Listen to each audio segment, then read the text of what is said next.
JJK Chapter 252 is here, and man, things in JJK are really getting more interesting, as the battle between our heroes and the King of Curses Sukuna continues. The chapter begins with a flashback of Kusakabe and Ino talking outside of Yuta's barrier, and it seems like after all that has happened from the start of their fight against Sukuna up until now, is still a part of their plan. So even though we saw Sukuna destroying every move they made against him, everything is still a part of their plan. Man, our heroes have made quite an elaborate plan. They got a backup plan on top of a backup plan. Our heroes really came prepared. Ino and Kusakabe continues to talk as even the location of Yuta's barrier is a part of their plan as a perfect place for Maki's sneak attack on Sukuna. Ino adds that it could have been better if Choso was with Yuji inside Yuta's barrier, fighting Sukuna, but Kusakabe replies that it's now too late to change the plan, as they wait for Yuta's signal. Maki arrives, and man, she just looks awesome, as Kusakabe tells her that it's now all on her. The three of them split up, taking their individual places. The three of them waits for Yuta's signal. Man, Maki is like a lioness waiting to pounce on her prey, and it looks like the destruction of Yuta's domain was the signal for their sneak attack. We got hyped up in the previous chapter when it looked like Sukuna destroyed Yuta's barrier using his space-cutting Great Dismantle, but Yuta purposely torn down his barrier as a signal for their next move. After the destruction of Yuta's domain, we see Maki in a perfect position as she stabs Sukuna right through his heart, while Rika immediately rushes towards Yuta as she grabs his badly injured body. Uyui pops nearby as it looks like he's going to teleport Yuta to Shoko for an immediate medical care. But what about our boy Yuji? He was also hit by Sukuna's Great Dismantle. Did they just leave him there? After stabbing Sukuna, Maki tries to slice her sword upward to cut Sukuna in half, but the King of Curses quickly retreats. Man, the look on Maki as she swings her sword upward is just awesome. Sukuna then realizes that everything that has happened is a part of their plan. They caught Sukuna on that one.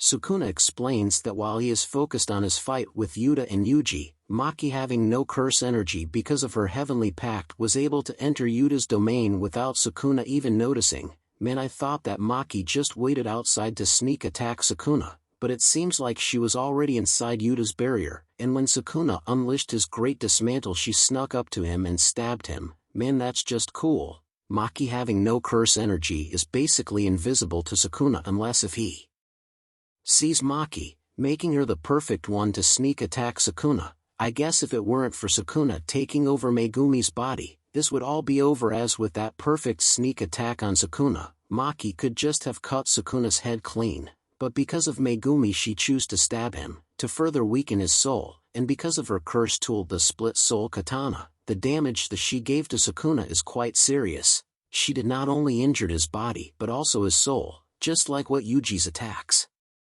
does to Sukuna, something that can't easily be healed by a regular reverse curse technique. It requires someone to know the outline of his own soul to heal, but because of the after effect from his fight with Gojo, he currently does not have the capacity to know the outline of his soul, making his soul difficult to heal. After taking a direct Great Dismantle from Sukuna himself, something that cut the strongest sorcerer Gojo in half, Yuji immediately got up and started running but fell down coughing blood. Man, our boy is just crazy. I wasn't wrong when I called him one of the most durable fighters in JJK, but after being the longest to fight Sukuna, from teaming up with Higuruma to teaming up with Yuta to tanking enormous damages to eating up a Great Dismantle straight to his face, and standing up like nothing has happened, is a testament to how hard to kill Yuji is. Man, he is like a living punching bag, soaking up all the damages, tanking all the attacks and walking it off at the end of the day. Man, Yuji is ridiculously durable. Choso comes to him, saying that he needs to take a breath. It's revealed that even though Yuji knows how to use RCT to heal his injuries, but because he's new at it, he isn't able to fully heal his injuries, implying that Yuji was fighting all along with multiple injuries. Man, our boy really has grown. He really is the opposite to Sukuna. He's like the shield to Sukuna's sword, the defense to Sukuna's attack, the immovable object to the unstoppable force. Choso reminds him to take a breath and to visualize the outline of his soul to better heal himself. Maki continues to fight Sukuna by herself, something that not everyone has done. she basically holds her ground against Sukuna. The curseless sorcerer fighting the strongest cursed spirit, she goes under him and to slash him, but Sukuna dodges upward as he grabs Maki's sword, but Maki, because of her enhanced strength due to her heavenly pact, was able to swing Sukuna toward a building. But Sukuna destroys the building, sending all the rabbles hurtling toward Maki. Sukuna uses the rabbles as a smokescreen to launch a dismantle attack on Maki, but Maki is able to spot it and dodges just in the nick of time. Sukuna praises Maki for being one of the few to see his technique, just like in his fight with Maharaga, enabling Maki to react to Sukuna's attacks, while Maki analyzes that Sukuna is using his curse energy to make his damaged heart beat while healing his injuries at the same time. Maki smiles and asks Sukuna if he's gonna continue to fight her with a injured heart, but Sukuna just laughs as he says that it's not a problem and is not even breaking a sweat in their fight. While fighting from afar, Hikari smiles at Ora Omi, saying that before he was afraid of Sukuna's enormous presence, implying that before Sukuna had enormous curse energy he even thought that they were in really deep trouble, but after all the fights that he had, his curse energy has gone down significantly.